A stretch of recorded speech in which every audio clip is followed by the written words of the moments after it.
board meetings. Oh my God, the guy's crazy. You know what, King? They were raising money for a good cause.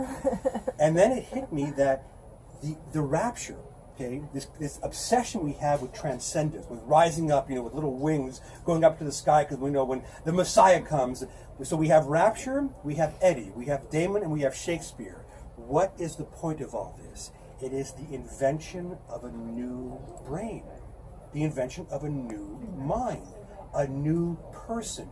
Not the drab recounting of pain and suffering and confession and all the things that make up. This is making us larger. Not this or that. I hate to say it now, Democrat or Republican, good or bad, or West or East, or black or white.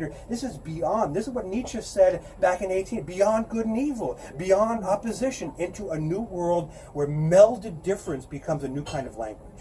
Thus, I imparted 154 post-human sonnets on Shakespeare. Why post-human? Because the post-human will be, in my opinion, not the system that you've read about maybe in some science journals about robotics. This is the incorporation of HTML and algorithms and robotic technology in the brain.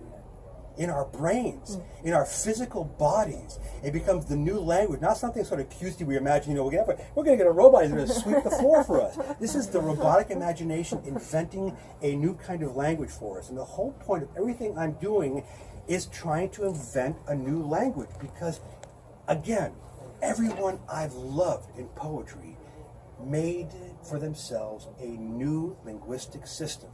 They pushed it forward. It takes a long time to catch up, but they pushed it forward. And that pushing forward, people may look at you and say, I don't understand a word you're saying. This is irrelevant. This is not where we're supposed to be talking about, where we live and what street we live on and who we know in our families. I say, fine, do that. But recreate, coin phrases, make up words.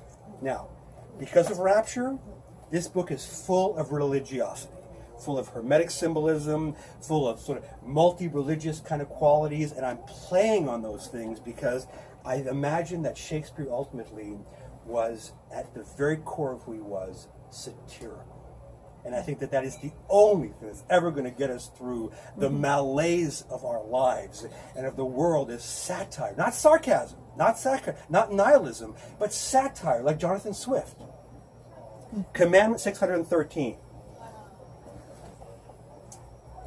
This odd morphology of regret is his killjoy, black buried and data burnt in effigy, gorging in captivity, dethroned, seizing the obscured, misidentified apostrophe.